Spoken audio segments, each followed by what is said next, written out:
안녕하세요. 오늘도 사연 살롱을 찾아주셔서 감사합니다. 저는 새 아이의 엄마이자 남편과 함께 3대째 닭곰탕집을 운영하고 있는 50대 여자입니다. 3대째 내려오고 있으니 저희 가게도 꽤 역사와 전통이 있는 그런 곳처럼 느껴지는데요. 남편의 할머니가 5남매를 홀로 키우기 위해 시작해 나중엔 시어머님에게 물려받으셨고, 저희는 딱히 물려받은 것은 아니었지만 남편이 돌아가신 어머니를 그리워하며 지금까지 그 맛을 유지하며 장사하며 마음을 쏟고 있는 곳이에요. 저희 시어머니가 워낙에 자리를 잘 잡아놓았고 또 동네에서 인심 좋기로 유명하셨기 때문에 단골이 정말 많았거든요. 그리고 어떻게 보면 저희는 그 혜택을 그대로 누리고 있는 셈인데, 그래서 그 덕으로 지금껏 저희 가족이 잘 살고 있다고 생각합니다. 살아계실 때도 그렇게 저희를 위해 아낌없이 내어주시더니 돌아가시고도 그렇게 큰 은혜를 받으며 살고 있죠. 그리고 그뿐만이 아니에요. 다행히 오시는 단골 손님 중 한 분이 음식 맛을 보시고는 이야, 엄마가 하던 맛이랑 똑같네. 아들이 얼굴만 닮은 게 아니라 솜씨도 빼다 박았어. 잘 먹고 갑니다. 앞으로 오래오래 해요. 내가 계속 여기 와서 밥 먹을 수 있게. 라고 칭찬을 해주신 적도 있었는데, 그때 저랑 남편이 얼마나 안심을 하고 기뻤는지 모릅니다. 특히 음식의 대부분을 책임졌던 남편은 어깨가 하늘 높은 줄 모르고 올라갔는데요. 저희 남편이 좀 마마 보이거든요. 그건 결혼하기 전부터 이미 알고 있었어요. 얼마나 자기 엄마를 끔찍하게 생각하는지. 저런 남편이랑 살면 내 속만 터질 것 같아 헤어질까도 여러 번 고민했는데, 역시나 착한 남자가 이상형인 저는 남편과 헤어질 수가 없었죠. 저희 남편은 요즘 세상에 보기 힘든 참 착한 사람이거든요. 바로 본론으로 들어가자면 남편은 시어머니의 친아들이 아니었습니다. 그렇다고 친자식이 없었냐고 물으시면 그것도 아니었는데요. 시어머니에겐 남편보다 4살 1살 많은 두 아들이 있었어요. 그리고 저희 남편의 친어머니는 시어머니의 아주 절친한 친구셨는데, 미혼모로 남편을 낳고 혼자 어렵게 키우시다 안타깝게 사고로 갑자기 돌아가셨어요. 당시 남편은 14살이었는데 한참 사춘기의 사내아이를 대신 맡아 키우겠다고 하는 친척은 없었다고 하더라고요. 그때 가족도 아닌 저희 시어머니가 이 안타까운 사정을 알고 저희 남편이 상처받고 삐뚤어질까 염려해 당신이 나서셨는데요. 그렇게 저희 남편은 피 한 방울 섞이지 않았지만 시어머니의 막내 아들이 되었어요. 좀 복잡하긴 했지만 정식으로 입양 절차까지 마쳐 시어머니와 남편은 누가 뭐라고 해도 서류가 증명하는 모자지간이었는데, 진짜 모자지간이 되기까지는 꽤 오랜 시간이 걸렸다고 합니다. 사실 저도 아이 키우는 엄마로 시어머니도 대단하다고 생각하지만 마음을 쉽게 열지 못했을 어렸던 남편 마음도 이해가 가요. 친엄마와의 갑작스런 사별도 받아들이기 힘든데 그 자리를 다른 사람으로 채운다는 게 쉽지 않았겠죠. 그리고 시어머니 역시 그걸 당연하게 생각하시며 기다리셨다고 했는데요. 시어머니 말씀으로는 그 기간이 10년, 20년 같이 길게 느껴지셨다고 하셨어요. 사실 시어머니가 살아온 인생도 그다지 편안한 삶은 아니셨는데 제가 다 안타까울 지경이었죠. 남편을 입양할 당시 시어머니는 여자와 도박에 빠진 남편과 이혼을 하고 병든 시어머니를 모시며 두 아들과 살고 있으셨어요. 그러니까 저희 남편을 입양할 당시에도 그리 넉넉한 형편은 아니었던 건데 어떻게 그런 용기가 나셨는지 그저 존경스러울 뿐입니다. 거기에 남편이라도 순조롭게 따랐으면 좋으련만 그렇지도 않았다고 했는데요. 정식으로 시어머니의 아들이 되었음에도 그걸 받아들이지 못하고 시어머니를 거부했대요. 그래서 반기지도 않는 큰아빠 집에 가서 온갖 눈치와 구박을 당했다고 했는데 저희 남편이 고집이 엄청 세거든요. 그래서 눈칫밥을 먹느니 차라리 굶겠다며 버티다 영양실조로 쓰러져 시어머니 손에 억지로 끌려 처음 닭곰탕을 먹게 되었다고 했어요. 처음엔 거부했지만 닭곰탕이 너무 맛있어 보여서 손이 저절로 움직였는데 첫 숟가락을 뜨니 그 다음부터는 멈출 수가 없더랍니다. 그 맛이 얼마나 깊고 맛있었던지 정말 개눈 감추듯 허겁지겁 그릇을 비웠다고 했어요. 그리고 그 모습을 본 시어머니가 눈물로 고생 그만하고 자기랑 살자고 애원하듯 남편을 붙들었다고 했는데 그놈의 똥꼬집으로 또 버티자 결국엔 큰엄마가 다 큰 조카 키우는 거 버겁다고 떠밀어 하는 수 없이 시어머니 집에 가게 되었다고 하더라고요. 그리고 예상대로 거기서도 참 힘든 시간을 보내야만 했는데 그건 바로 시어머니의 친아들들의 텃세였죠. 형들은 남편을 자기 집에 온 거짓 정도로 알고 자기들이 함부로 해도 된다고 생각했대요.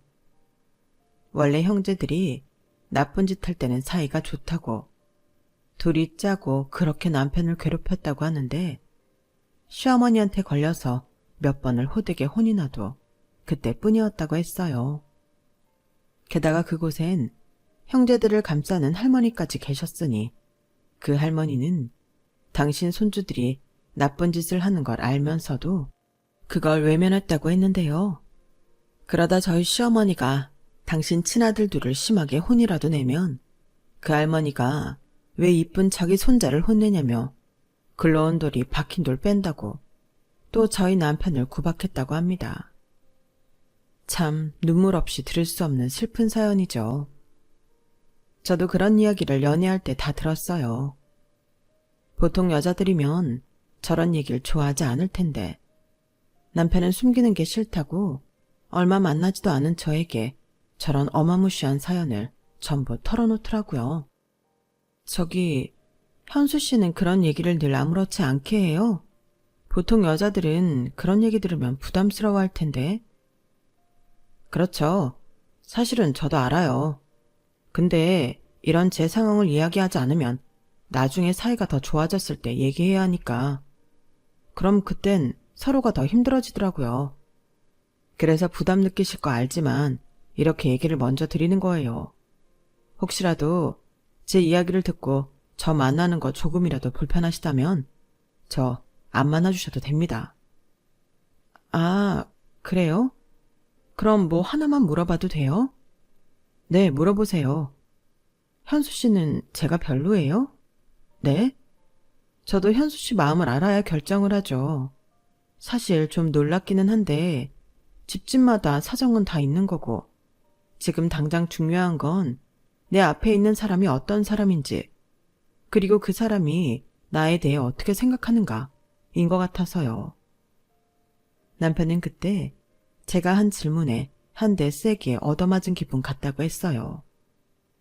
대부분의 여자들은 저렇게 말하면 앞에서는 괜찮다고 하고 며칠 내로 연락이 끊기거나 다른 이유를 말하며 그만 보자고 하기가 일쑤였는데 저런 질문을 하는 여자는 제가 처음이었다고 했거든요. 그리고 그 매력에 빠져 지금까지도 저에게 헤어나오지 못하는데요.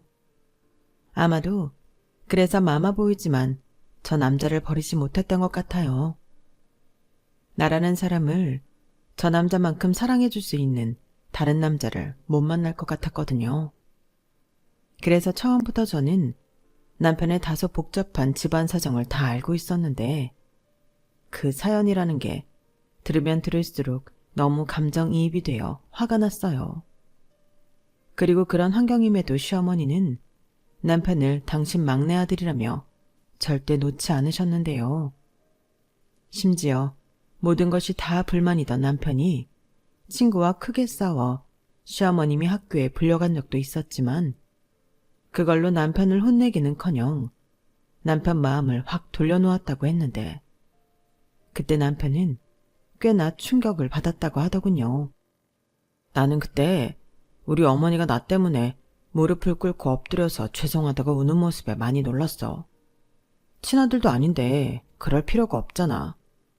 그래서 내가 왜 이렇게까지 하냐고 화를 냈었는데 그때 어머니가 그러셨어.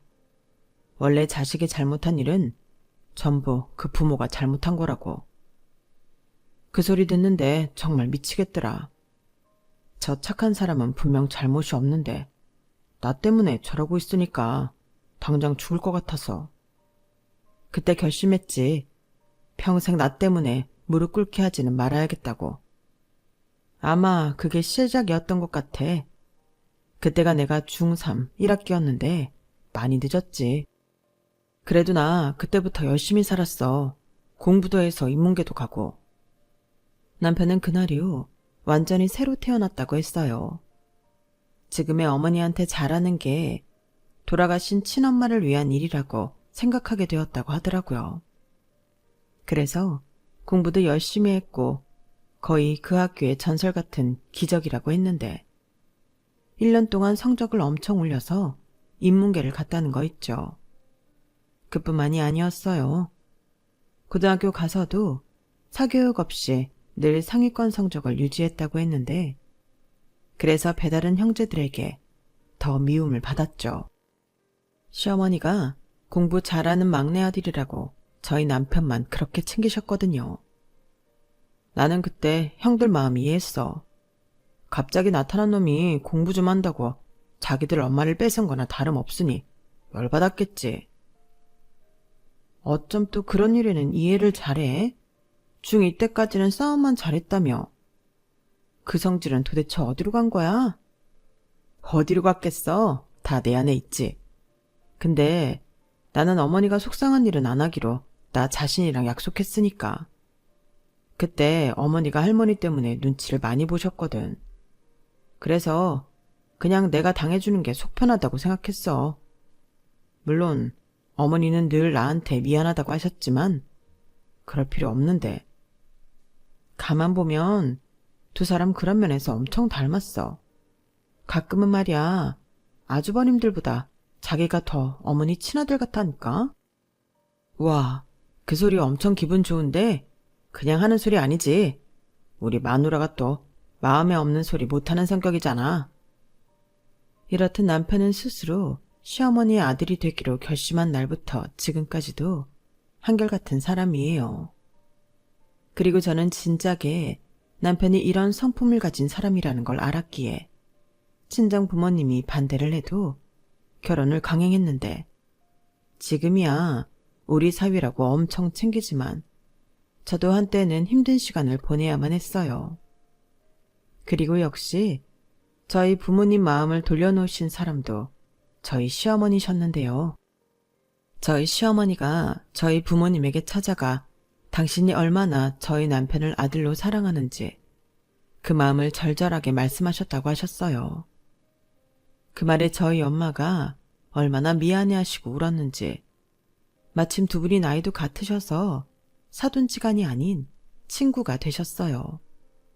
그 덕에 저는 친정 부모님과도 관계를 회복하고 또 시어머니 사랑 듬뿍 받는 막내 며느리가 되었는데 아주버님과 결혼한 형님들과 힘든 시간을 보내야 했던 것 빼고는 저 역시 시댁에 가는 걸 좋아하는 며느리였죠. 그리고 감사하게도 집이며 예물이며 어느 아들 못지않게 해주셨는데요. 그때도 두 아주버님은 난리를 쳤지만 저희 친정 부모님은 그런 사실까지는 모른 채 감사해 하셨어요. 물론 저랑 남편도 거기까지는 기대하지 않았기에 놀랍고 감사했는데요. 저는 정말이지 같은 여자지만 시어머니를 존경하게 되었어요. 저는 죽었다 깨어나도 저희 시어머니처럼은 될 수 없을 것 같았거든요. 그만큼 저희 시어머니는 제가 본 어른 중에 제일 어질고 심지가 곧은 참어른이셨는데 그러니 30도가 훌쩍 넘는 폭염 속에서도 한결같이 닭곰탕을 끓이셨겠죠. 그리고 시할머니가 돌아가신 이후에는 힘든 사람들한테 매일 아침 6시에 무료 식사를 제공했는데요. 시어머니는 늘 이렇게 말씀하셨어요. 아침밥을 든든하게 먹으면 아무리 힘든 하루라도 버틸 수 있는 거야.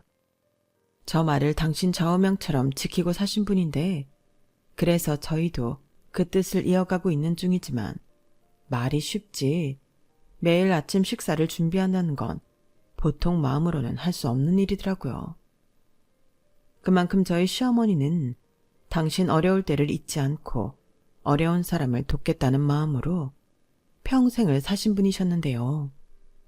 그 때문인지 저희 시어머니 가게는 작은 규모에 비해 돈을 제법 많이 벌었고 또 동네에서도 회장님 가게라며 명절 같은 날에는 선물도 따로 챙겨 오시고 그러셨어요. 왜 많은 사람들이 칭송하고 따르는 어른 있잖아요. 그런 사람이 저희 시어머니셨죠. 그래서 저도 그런 시어머니를 닮고 싶었는데요. 남편은 시어머니 뜻에 따라 꽤 이름 있는 명문대에 들어가 대기업에 취직했는데 시어머님이 배움이 짧으셔서 늘 그걸 한으로 생각하신 분이셨거든요. 그에 반면 시어머니의 친아들 둘은 누굴 닮았는지 공부머리는 정말 없었는데 큰 아주버님은 겨우 고등학교를 졸업했고 작은 아주버님은 학교를 하도 안 가서 중간에 잘렸을 정도였죠. 그래서 대학 등록금도 저희 남편만 대주게 되셨는데요. 두 형제들은 그것도 불만이 많았대요. 친아들도 아닌데 왜 그런 큰 돈까지 해줘야 하냐며 자기들도 대학 등록금만큼 돈으로 주라고 강분하며 입에 거품을 물고 덤볐다고 했는데 그 못된 버릇을 고치지 못해 시어머니가 살아계시는 동안 내내 돈 타령을 했어요. 정말 남보다도 못하게 두 형제가 똑같이 한 푼이라도 더 받아내야겠다는 생각밖에 없어 보였어요. 그리고 저라면 당연히 주지 않을 돈이지만 시어머니는 이상하게 그 돈을 각서 한 장 받고 쉽게 내어주셨어요. 그리고 그 뒷배경은 나중에 알게 되었죠. 글쎄 시어머니는 당신이 돈을 주지 않으면 못난 형들이 남편과 저에게 그 안갚음을 할까봐 저희한테 해코지를 하지 않는다는 각서를 받고 돈을 주셨다고 하셨어요. 그 각서에는 돈을 받고도 동생한테 해코지를 하면 그 뒤로는 그 어떤 돈도 받을 수 없다는 내용도 있었는데 그 내용 때문인지 두 아주버님이 딱히 저희 부부에게 싫은 소리를 하거나 연락을 하는 일은 없었어요. 그래서 그런 내막이 있는지는 꿈에도 몰랐는데 나중에 그 사실을 알게 된 저희 부부가 왜 그렇게까지 하셨냐고 속상해서 따져 물었죠. 그리고 그때 시어머니는 이렇게 말씀하셨는데요. 쟤들 돈에 미친 애들이야. 저런 애들한테는 돈으로 해결하는 게 제일 쉬운데 뭐하러 어려운 선택을 하니? 괜히 딴 생각하지 않게 그냥 돈이나마 분치워주고 말아야지. 그럼 어떡해. 저런 것들도 다 내 자식인데 내가 책임져야지. 저는 그 말을 듣고 시어머니도 시어머니지만 저도 점점 두 아주버님에 대한 악감정이 생겼어요. 그도 그럴 게 돈을 받아간 아주버님들은 며칠도 못 가 그 돈을 전부 다 쓰고 또 손을 벌리기 일쑤였는데 그때부턴 뻔뻔하게 돈을 주지 않으면 저희에게 찾아가 그 돈을 달라고 하겠다고 협박까지 하던 인간 말종이었거든요. 그러면 또 그 협박 때문인 건지 시어머니는 싫은 내색 한번 하지 않으시고 돈을 줬다고 했는데 돌아가시고 제가 챙긴 각서만 해도 좋기 200장은 넘었어요. 그중에는 100만 원 같은 소액도 있었지만 1000만 원 같은 고액도 있었죠. 정말 그런 거 보면 자식이 아니라 왼수라는 말이 딱 맞아 떨어지는데 시어머니는 그것 또한 당신의 책임이라고 생각하셨어요. 저희 남편에 대한 마음도 마음이고 두 친아들에 대한 미안함도 있었으니 그렇게라도 해주고 싶으셨던 게 아닐까 생각하게 되더라고요. 전에 듣기로 시어머니가 시아버님 때문에 너무 힘들어서 당시 어렸던 두 아들을 제대로 챙기지도 못했는데 어느 날 갑자기 하루아침에 뚝 떨어진 남편에게 지극정성의 모습을 보고 배신감을 느꼈다고 했거든요. 솔직히 공감해주기 싫은데 그건 또 그럴 수 있겠다 하는 생각이 들었어요. 그러니 당사자인 시어머니 마음은 더했을 것이고 그래서 이해가지 않던 시어머니의 행동도 납득할 수 있었는데요. 그럼 또 이런 의문이 들었어요. 무엇이 그토록 시어머니로 하여금 남편을 지키고 싶었을까 궁금해졌죠. 그래서 몇 번 시어머니에게 여쭤본 적이 있었는데 그러면 시어머니는 긴 말은 하지 않으셨지만 자기가 남편의 친모인 친구에게 너무 많은 것을 받아 그걸 갚는 거라고 하실 뿐이었어요. 어떤 사연인지 너무 궁금하지만 남편도 저도 그 사연까지는 모릅니다. 시어머님이 말씀을 해주지 않으셨거든요. 그리고 언제부터인지 그건 그냥 당신이 죽을 때까지 말하고 싶지 않은 비밀이겠거니 하고 묻지 않게 되었는데요. 그렇게 위태롭지만 나름 저는 시어머니의 사랑도 받고 남편 사랑도 받으며 새 아이의 엄마로 살았어요. 당시에는 남편이 회사에 다녔고 저는 셋째를 낳으면서 도저히 직장을 다닐 수 없어 전업주부가 되었는데 그래서 시어머니와 많은 시간을 함께 보낼 수 있었죠. 이런 말하면 좀 저희 친정엄마가 서운할 수 있는데 저는 오랜 시간 함께 산 친정엄마보다 시어머니가 더 좋았어요. 늘 딸이 없어 서운했는데 제가 당신 딸 같다고 하셨고 제 위로 두 형님이 있지만 워낙 두 형님은 당신들 남편이랑 똑같은 사람이라 정을 주고 싶어 하지 않으셨거든요. 그래서 저도 가게 일을 많이 도왔고 시어머니는 저희 아이 육아를 많이 도와주셨는데 그걸 또 남편이 참 고마워하더라고요. 보통의 며느리들은 자기 형수처럼 시어머니에게 부담을 느끼고 무언가 바라기만 하는데 저는 그게 아니라서 자기가 너무 뿌듯하다고 입에 침이 마르도록 얘기할 정도였죠. 그리고 저는 남편의 그런 칭찬이 좋았는데요. 그래서 더 홀 시어머니를 챙기고 싶었어요. 나중에 아이들 더 크면 우리 둘이 산이고 바다고 사막도 가고 만리장성도 가자고 그렇게 약속을 했는데 그 약속을 지키기도 전에 일이 생기고 말았어요. 저희 시어머니가 쓰러지셨거든요. 워낙에 마르셨어도 건강과 체력만큼은 웬만한 남자보다 낫다고 생각했던 분이셨는데 병원에서 검사를 하니 췌장암 3기라고 했어요. 췌장암 자체가 워낙 초기 증상이 없고 통증이 생겼을 때는 예후가 좋지 않다고 했는데 저도 남편도 가슴이 철렁하고 내려앉았죠. 그런데 무슨 생각이신지 시어머니는 놀란 기색도 없이 담담해 하셨어요. 오히려 저랑 남편의 손을 잡아주며 엄마 괜찮아 라고 하셨는데 뭐가 괜찮냐고 남편이 무너져 울더라고요. 저도 그 모습에 같이 주저앉아 울었어요. 제대로 된 효도도 아직 못했는데 이게 무슨 날벼락인가 싶었고 하늘이 원망스러웠어요. 그래도 희망의 끈을 놓고 싶지 않았어요.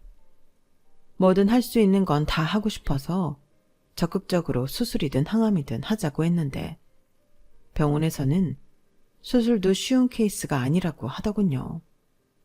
결국 일단 항암을 하기로 했어요.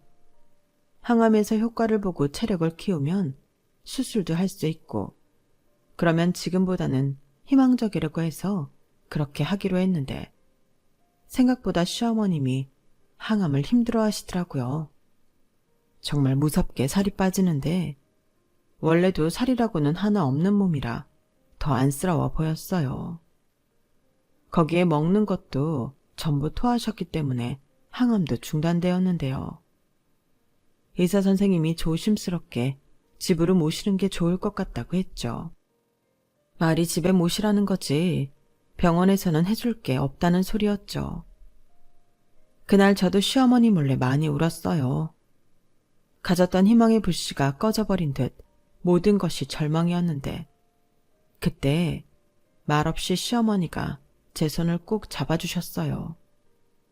그때 손에서 따뜻한 온기가 느껴졌는데 그냥 아무 말씀 없으셨지만 그게 저에게 괜찮다고 하시는 말씀인 것 같았어요. 그래서 저도 그 손을 꼭 잡아드렸는데 시어머님의 입꼬리가 살짝 올라갔어요. 힘든 가운데도 웃어주시는데 내가 무너지지 말아야겠다고 다짐했죠. 그래서 집에 와서도 참 극진히 모셨어요. 가게는 새벽부터 점심때까지만 제가 맡아서 했는데 남편이 회사를 그만두고 가게와 시어머니 병간호를 하고 싶다고 하더라고요. 처음엔 반대했는데 나중엔 그러라고 했네요. 나중에 후회하지 않도록 남편에게 뭐든 하고 싶은 대로 하라고 했는데요. 그때 저희 가족은 분명 힘든 시간을 보내고 있었지만 어느 때보다 많이 웃고 서로를 챙기며 의지했어요. 그동안은 새아이 중심으로 살던 저희 집은 시어머니 중심으로 살게 되었죠. 그리고 남편이 형들에게 어머니가 췌장암으로 아프다는 연락을 했음에도 시어머니를 찾아오는 아들과 며느리는 단 한 명도 없었는데요. 남편한테 그랬답니다. 야, 우리까지 엄마 간병은 안 해도 되잖아. 막말로 은혜는 네가 입었지.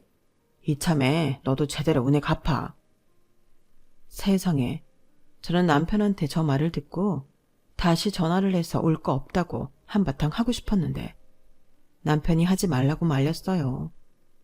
괜히 어머니 알게 해서 속상하게 하고 싶지 않으니 우리끼리만 알고 우리가 다른 형이랑 형수 못까지 하자고 했는데 그러면서 남편이 저에겐 미안하다고 말하더라고요. 회사를 그만둔 것도 시어머니 모시고 또 병수발까지 들게 해서 자기가 정말 미안하다고 했는데 저는 괜찮다고 했어요.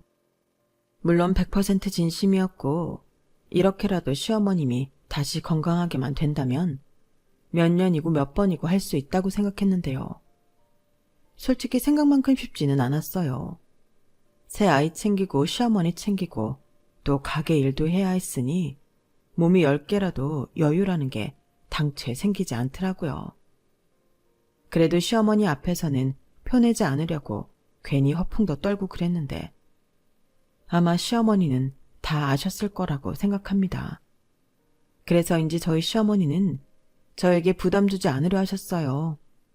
마지막까지 당신이 할 수 있는 건 당신께서 한다고 하셨는데 워낙 그런 성격이라는 걸 아는 저는 알겠다고 했죠. 그리고 시어머니는 당신이 살던 집을 정리하자고 하셨는데요. 그 집이 오래돼서 팔아도 얼마 되진 않겠지만 그래도 그 돈으로 우선 병원비랑 약값 나간 거 하자. 네? 뭐 얼마나 썼다고? 아니야. 어차피 나는 여기 있고 그 집엔 아무도 없는데 뭐하러 빈집 만드니? 그냥 팔아서 니들 가져라. 싫은데? 어머니 얼른 나와서 댁으로 가셔야죠. 돌아갈 집이 있어야 그래도 힘이 나지 않을까요? 왜? 내가 여기에 오래 있을까봐 무섭냐? 네, 무서워요. 그러니까 얼른 나와서 어머니 집에 가세요. 저는 괜히 장난처럼 말했지만 정말 그랬으면 했어요. 그리고 노파심에 그 집을 팔아 저희가 가지면 두 아주버님 내외가 가만히 있지 않을 것 같았는데 제 우려는 현실이 되었죠. 어느 날 큰형님이 전화를 하셨는데요. 생전 저한테 따로 연락하는 법이 없으셨는데 그날은 연락을 해서 이런 말을 했어요. 저더러 아픈 시어머니 뒤에서 재산 빼돌리는 장난질 할 생각은 하지도 말라고요. 그러면서 막내 서방님은 말이 서방님이지 피 한 방울 안 섞인 남이잖아. 그런데도 학비대서 키우시고 장가갈 때 집도 해주시고 받을 거 이미 넘치게 받았으니 여기서 더 같이 생각하면 안 되는 거지 동서? 내 말 무슨 뜻인지 알았지? 내가 생각해봤는데 괜히 딴 마음 품을 것 같아서 라고 한 번 더 몫을 박는데 진짜 없던 정도 뚝 떨어졌어요. 염치도 없이 자기는 아픈 시어머니 외면하면서 저런 말을 하다니 기가 차서 누굴 지금 동급으로 생각하냐고 확 전화를 끊어버렸죠. 저랑 남편 모두 정말이지 시어머니 재산에는 1원도 관심이 없었거든요. 그리고 나중엔 둘째 형님도 전화해서 똑같은 말을 하는데 그때는 그냥 너무 짜증나서 저도 형님들이 자꾸 이런 식으로 저 긁으시면 없던 욕심도 생길 것 같은데요. 어디 한번 정말 마음 먹어볼까요? 어차피 지금 시어머니랑 같이 지내는 건 전데요. 라고 맞불을 놨더니 두 형님들이 조용해졌어요. 다만 두 아주버님은 제가 시댁재산에 눈이 뒤집혔다며 저희 남편한테 마누라 단속시키라고 연락을 한 것 같은데 남편이 헛소리 그만하고 형들이나 마누라 단속하라고 똑같이 말했다고 하더라고요. 그땐 우리 둘 다 어찌나 속이 시원하던지 그것들한테 한 방 먹였다고 생각했는데 그게 결국엔 불난집에 기름을 부은 꼴이 되었어요. 저희가 중간에서 어떻게 할까봐 그동안 참 많은 일을 했더라고요. 시어머니 집은 큰아주버님이 시어머니 위임장을 허위로 작성해 팔아버렸고 또 다른 재산이 있는지 은행과 부동산 같은 곳을 다니며 샅샅이 뒤지기 시작했는데 저희는 그런 일이 벌어지고 있는지도 까맣게 몰랐어요. 그저 시어머님이 얼른 나으셨으면 좋겠다는 그 바람 하나밖에 없었는데 수술과 항암도 없이 3년을 버틴 시어머니는 결국 저희 곁을 떠날 준비를 하셨어요. 집에서 드릴 수 있는 진통제로는 버틸 수 없었는데 결국엔 중환자실로 옮기게 되었죠. 그때였어요. 시어머님이 제 손을 잡아주셨는데 저도 얼른 그 손을 덥석 잡았죠. 근데 제 손에 무언가가 느껴졌고 시어머니는 힘겹게 저랑 남편에게 가까이 오라고 하더니 아가, 이거 꼭 챙겨라. 그동안 고마웠다. 라고 하셨어요. 그 말에 저도 남편도 그게 마지막 말이 될까봐 참 많이 울었는데 상황이 너무 급박하다 보니 시어머님이 주신 건 안중에 없게 되었어요. 그저 중환자실로 가시면 못 볼까 마음만 졸였는데 그때 연락을 받고 저희 친정엄마가 헐레벌떡 달려오셨어요. 어찌나 급하게 오셨는지 신발 한 짝이 없었는데 저희 친정엄마도 시어머니가 중환자실에 계시는 내내 매회 면회를 하며 울고 또 우셨어요. 다 늙어 친구가 생겨 좋았는데 이렇게 가면 자기는 외로워서 어쩌냐고 그동안 장사한다고 놀아주지도 않았으면서 이렇게 먼저 가는 게 어딨냐고 우시는데 거기 있는 간호사 선생님들이 전부 다 우시더라고요. 하지만 시어머니는 중환자실로 옮겨진 후 의식이 거의 돌아오지 않으셨어요. 저희 친정엄마의 말도 들으셨는지 못 들으셨는지 그 어떤 반응도 없었는데 결국엔 그렇게 시어머니는 당신을 사랑하는 저희 곁을 떠나셨어요. 의사 선생님의 사망 선고를 듣고 저희 부부와 아이들은 목 놓아 울었죠. 그리고 저는 언제 다시 잡아볼까 하는 손으로 시어머니 손을 잡았는데요. 아직도 느껴지는 온기에 제 가슴이 한 번 더 미어졌죠. 그리고 저희 가족이 정신을 차릴 새도 없이 장례 절차를 밟아야 했는데 그게 정말 힘들더라고요. 마음 추스릴 시간도 없이 부고장 쓰고 설명 듣고 조문객을 받아야 했는데 이게 너무 힘들었어요. 그동안은 조문만 하러 가서 잘 못 났는데 해보니까 제정신으로 하는 게 아니더라고요. 그런 가운데 연락을 받고 나타난 두 아주버님과 형님들은 손님 대접은커녕 밥만 먹고 자기들끼리 뭐가 즐겁다고 깔깔거렸는데 상복까지 입고 저러고 싶을까? 속에서 분노만 끓었어요. 하지만 시어머니 마지막 가시는 길이고 또 남편도 있으니 저는 참을 인을 가슴에 새기며 참았는데요. 그때 제 속도 모르고 두 아주버님이 남편에게 어떤 종이 한 장을 내밀며 말했어요. 시어머니의 유언장이라며 모든 재산은 친자식에게 남긴다는 내용이었는데요. 저희 남편더러 그랬어요. 너는 친자식이 아니니까 유산 받을 권리가 없어. 아무리 우리 엄마라고 해도 마지막엔 자기 핏줄 챙기지 않겠냐? 그러니까 시끄럽게 굴지 말고 여기에 도장 찍어라. 형, 진짜 너무한다. 내가 언제 한 번이라도 어머니 재산 얘기한 적 있어? 도대체 마지막까지 왜 그래? 지금 이런 거 따질 시간이 아니잖아. 어머니 장례 중이야. 야, 나는 너의 그런 유산이 너무 소름 끼쳐. 누가 들으면 네가 친자식이고 내가 남의 자식인 줄 알겠다. 쇼 그만하고 이제 다 끝났으니까 그 상복도 벗고 꺼져라. 억울하면 소송해. 형, 왜? 소송하면 질 것 같냐? 하긴 너 똑똑하잖아. 잘 생각해봐. 이게 승산 있는 게임인지. 그래도 내가 그간의 정을 생각해서 엄마 납골당에 모시면 그 주소는 보내줄게. 한 번씩 찾아가서 또 위선 떨어봐. 대신 내 눈에는 띄지 말고. 알았냐?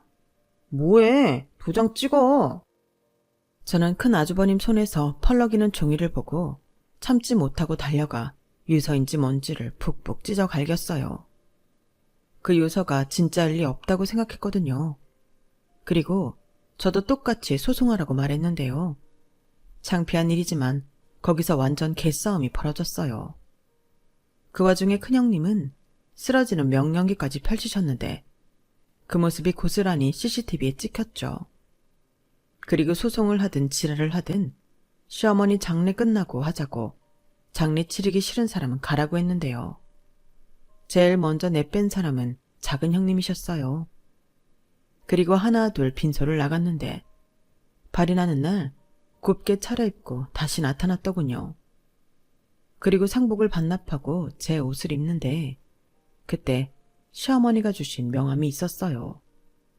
변호사 명함이었는데 그때 딱 감이 왔죠.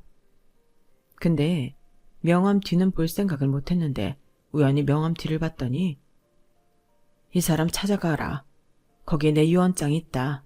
하나도 뺏기지 말고 니들이 챙겨라. 라고 삐뚤빼뚤한 글씨가 적혀 있었어요. 그동안 몸도 아프신데 이런 건 언제 준비를 하셨던 건지 저는 또다시 눈물이 났는데요. 남편과 변호사 사무실을 찾아가니 정말로 그곳에 저희 시어머니 유언장이 있었어요. 저희 시어머니가 소개로 전화를 하고 집으로 오라고 해서 방문해서 작성했다고 했는데 아마도 저랑 남편이 가게에 갔을 때를 이용해 준비를 하신 모양이더라고요. 그리고 그 유언장에는 당신의 모든 재산을 막내 아들과 막내 며느리에게 똑같이 남긴다는 내용이 있었는데요. 마지막에 이런 내용도 있었어요. 이 유언장 외에 다른 유언장은 없다.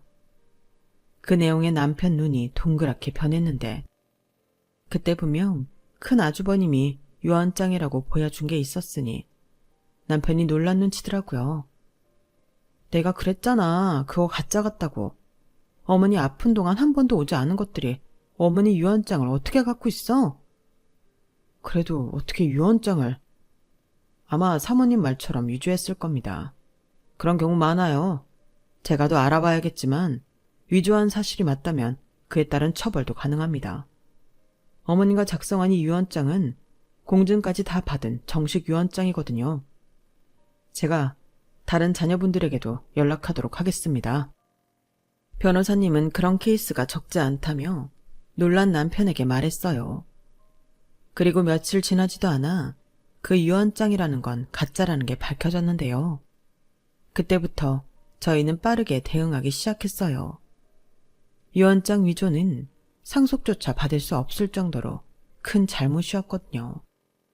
무엇보다 재판을 맡은 판사님이 정말 화가 많이 나셨는데 시어머니가 살아계실 때도 위임장을 허위로 작성해 집을 팔아 그 돈을 챙겨 다 날린 것까지 드러나 판사님에게 첫째와 둘째는 이미 고인이 살아있을 때 챙길 만큼 다 챙겨 이후 유산을 더 받을 자격이 없다고 판결하셨어요. 거기에 고인인 모친도 그걸 원하기에 그 유서 내용에 이의를 제기할 수 없다고 하셨는데요. 그로 인해 시어머니의 부동산, 토지, 적금 및 예금 재산까지 모두 저희 부부가 상속받게 되었어요. 그러자 항소도 하고 할 수 있는 건 다 해본 두 아주버님과 두 형님이 나중엔 찾아와 인정할 수 없다며 횡포를 부리기도 하고 애걸복걸도 하며 한동안은 우리를 괴롭혔는데 그때 시어머니가 꼬박꼬박 받아놓은 각서가 생각이 나더군요. 여기 각서 보면 저희한테 해코지 안 하겠다는 내용이 있어요. 그리고 만약 저희에게 해코지하면 이때 받아간 돈의 2배씩 내놓기로 되어 있는데. 무슨 소리야? 그리고 그 돈을 받을 사람이 이미 죽었는데 그게 무슨 효력이 있지? 그건 그냥 종이 쪼가리에 불과해. 아닌데요. 이거 다 일일이 공증 받아놓으신 거고요. 여기에 당신이 못 받으면 저희 남편이 대신 받게 되어 있어요. 이것도 한번 소송 걸어볼까요? 그럼 이게 다 얼마야? 구라까지 마. 무슨 무식한 노인네가 그런 것까지 했다는 거야. 괜히 우리한테까지 돈 뜯어내려고 니들이 우리 엄마 아플 때 장난쳐 놓은 거 아니야? 친자식도 아닌 거지 같은 게 네가 뭔데 우리 엄마 재산을 다 가져. 내놔. 우리 엄마 돈 내놓으라고. 내 돈이야. 저는 큰아주버님이 제 남편의 멱살을 잡는 순간 경찰에 신고했어요. 사진도 잊지 않고 찍었는데 나중엔 그걸로 접근 금지 신청도 했죠. 그리고 찾아오는 족족 경찰에 신고를 했더니 그 뒤로는 찾아오지 않았어요. 제가 정말로 그 각서들로 소송을 진행했거든요. 돈을 받든 받지 못하든 액션을 해야겠다는 판단에 저희 유산 상속 관련 재판을 해주신 변호사님 통해 진행했는데 변호사님도 저런 것들은 혼쭐이 나야 한다며 적극 도와주셨어요. 얼마나 남이 보기에도 쓰레기였으면 이렇게 자기 일처럼 도와주시겠냐고요. 그 덕에 저희 부부는 그제야 시어머니와 사별하고 그리워할 시간을 갖게 되었는데요. 가게 문도 한참 닫아놓았더니 그 앞엔 국화가 잔뜩 있더라고요. 그 뒤 저희는 이사를 준비했어요. 솔직히 시어머니의 흔적이 남은 곳이라 고민을 많이 했는데 아무래도 아주버님들이 또 언제 찾아올지 몰라 이사를 하는 게 낫겠더라고요. 저희도 보호해야 할 아이들이 있으니까요. 그래서 살던 집을 정리하고 다른 곳으로 이사를 했는데요.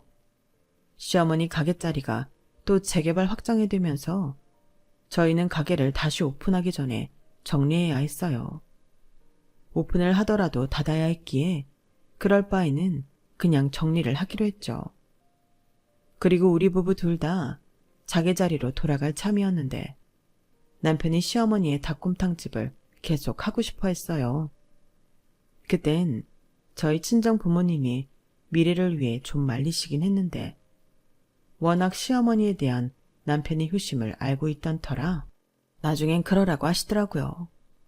그리고 저희 엄마까지 오셔서 새로운 곳으로 이전하게 되었는데요. 시어머님이 아플 때 대신 가게를 한다고 배워놓은 게 크게 한 몫을 했어요. 게다가 시어머니표 닭곰탕 맛을 아는 남편이 있으니 시간이 걸리긴 했어도 그 맛을 다시 찾을 수 있었는데 그 덕에 지금까지도 저희는 장사를 하며 사이좋게 잘 지내고 있습니다. 때론 너무 힘들고 고된 일이라 이렇게까지 할 필요가 있나 싶기도 한데 이런 힘든 걸 혼자 묵묵히 했을 시어머니 생각에 그런 아니란 생각은 금방 사라졌어요. 그리고 요즘은 둘째 딸이 할머니 솜씨를 닮았는지 자꾸만 음식에 관심을 보이고 있는데요. 자기가 그러더라고요. 자기가 나중에 여기 가게를 물려받아 하면 4대 닭곰탕이냐고요. 그 말에 저랑 남편이 웃으며 그랬어요. 네가 하고 네 자식이 또 하고 그 자식이 또 하면 10대도 되고 20대 내려오는 닭곰탕집이 될 수 있다고 하니 저희 딸 눈이 초롱초롱하게 빛이 나더군요. 어쩜 피 한 방울 섞이지 않았다고 하는데 남편도 그렇고 제 아이까지 시어머니를 닮았을까요? 저는 지금도 펄펄 끓는 가마솥을 보면 시어머니의 굽은 등이 생각납니다. 그리고 10마디 말보다 제 손을 잡아주던 그 감촉과 온기를 기억하는데요. 부디 하늘에서는 아프지 말고 고생하지 말고 저랑 못한 여행 다니시면서 재미나게 지내셨으면 좋겠어요. 비록 친자식들은 저런 괴물이 되어 자기 인생을 파먹고 살지만 마음으로 길러준 저희 남편과 저는 평생 당신을 그리워하며 살 테니 그걸로 위안을 삼으셨으면 좋겠습니다. 아, 자기만 두고 가냐고 울던 저희 엄마는요. 발이 난 다음 날 시어머니가 당신 꿈에 나와서 고마웠다고 인사를 했다는데요. 저희 엄마는 다음 생이라는 게 있다면 그땐 아주 어릴 때 저희 시어머니를 만나 또 친구가 되고 싶다고 하셨어요. 이번 생에 제대로 놀지 못한 한을 그때는 꼭 푸시겠다고요.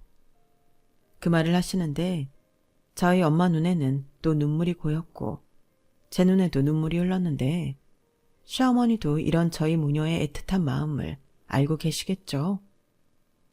올해로 벌써 시어머니를 떠나보낸 지 8년이 되었는데 저랑 남편은 아직도 시어머니가 너무 그리워요. 너무 좋은 분이셨기 때문에 더 그런 게 아닌가 생각하며 오늘도 저는 조금이라도 저희 시어머니를 닮은 사람이 되고자 노력하려 합니다.